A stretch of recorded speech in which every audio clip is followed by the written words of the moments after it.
Hey guys, Marty Roost here, and today I want to go over my top 10 things that suck about Call of Duty Infinite Warfare's multiplayer mode. Now these are in no specific order, and if you feel like I missed something, let me know in the comment section down below. Alright guys, coming in at number 10 is the rigs are absolutely boring.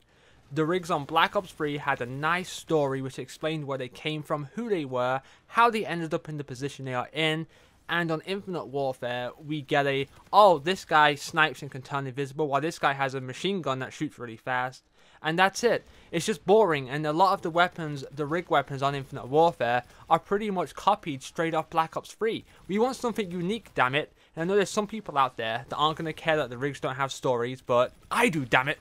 Coming in at number 9 is the rate players earn salvage. Now this is way too low, considering it costs 6,700 salvage to buy an epic weapon if you don't own any other variants. Now you could argue that with the contracts and daily login bonuses it's good enough, but not everyone has the opportunity to log on Infinite Warfare every day to get that daily login bonus, and some players out there don't have enough time or just simply aren't good enough to complete these weekly contracts. And that is why after every match you play, you should be awarded a little bit of salvage, because every little bit helps, guys, right? And that way, even if you're not good enough to do the weekly contracts or not got the time to get the daily login bonus, you can still eventually afford those epic weapons you desire.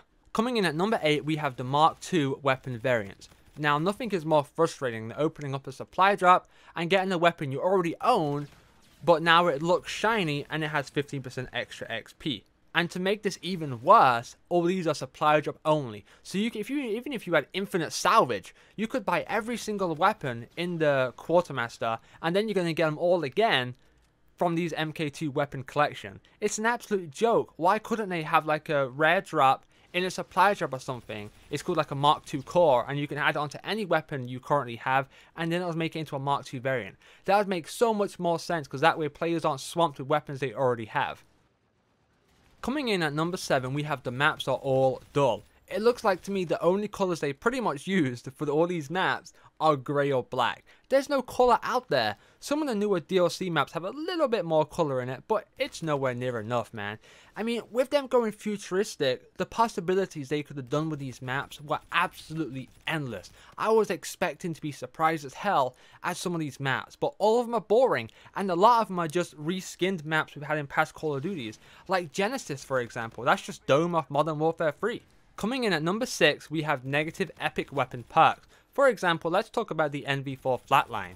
Now its epic perk is infinite damage range, but it also has reduced fire rate. Why does it need a reduced fire rate? That makes no sense. Epic weapons are already so hard to get, the supply drops are filled with so much other crap, and you're telling me an epic weapon you just got out of a supply drop has a negative effect on it. That's absolutely BS. And even if you didn't get it out of a supply drop, you're talking spending 6,700 salvage to obtain this weapon for it to only have a negative effect. This is why so far the Fallout, which is a legendary variant, is better than the Flatline. They absolutely make no sense, and they've ruined a lot of epic weapons due to this. Coming in at number 5, we have there is way too many weapon camos in supply drops. There currently in Infinite Warfare is 142 weapon camos for each type of weapon. So there's 142 weapon camos for assault rifles, 142 for SMGs, and so on and so forth. So you've got 142 camos times by the 8 different types of weapons, and that equals over 1,000 different weapon camos you can get from opening up a supply drop. That drastically decreases your chance of obtaining a weapon.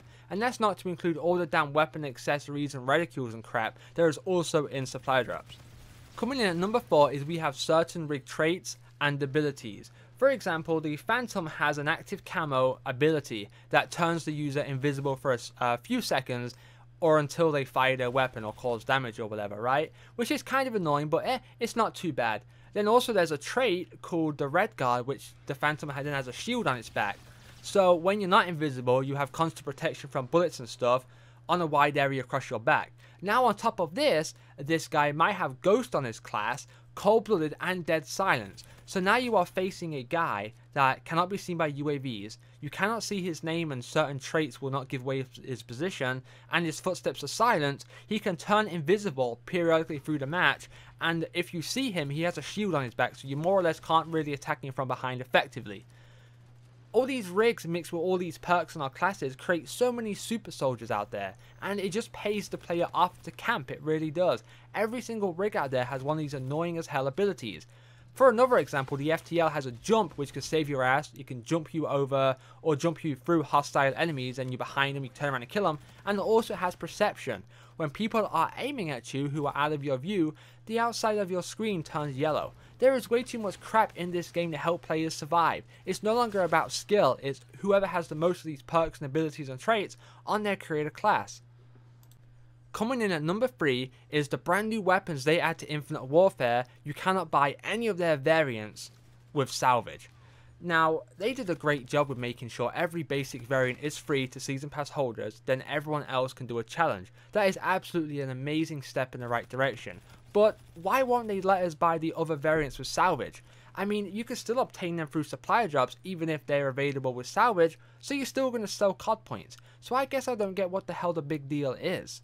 Coming in at number 2, we have that Ghost gives you constant protection against UAVs. Now, Black Ops 3 did Ghost absolutely perfect. A lot of people out there say Infinite Warfare is just a reskin of Black Ops 3.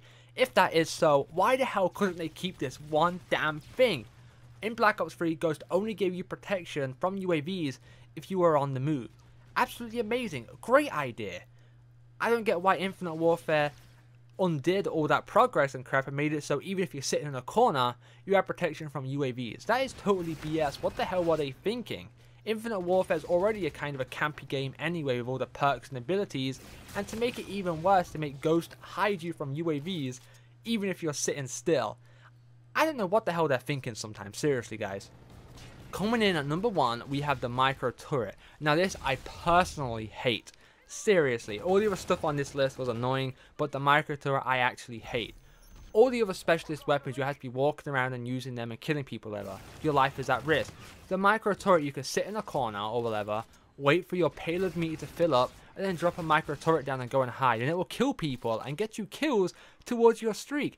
And even if you die, it will continue killing people. I think the Striker also has a trait where you can have 2 micro turrets up at once. What an absolute joke. What possessed them to give a player a portable sentry gun for free like twice a match? Crazy. Alright guys, and that is going to wrap it up. Those are the 10 things I hate the most about Infinite Warfare. If you guys feel like I missed something, let me know in the comment section down below. Or better yet, if you guys have any suggestions you want to see me make a top 10 about, let me know in the comment section down as well, and I'll give it a shot, alright? I'm always up for a challenge. Well, if you guys enjoyed, don't forget to slap a big fat like on the video. It helps the channel grow and it helps me out a lot. And if you guys want to be a proud member of the Marty Block, make sure you subscribe. Take it easy, guys.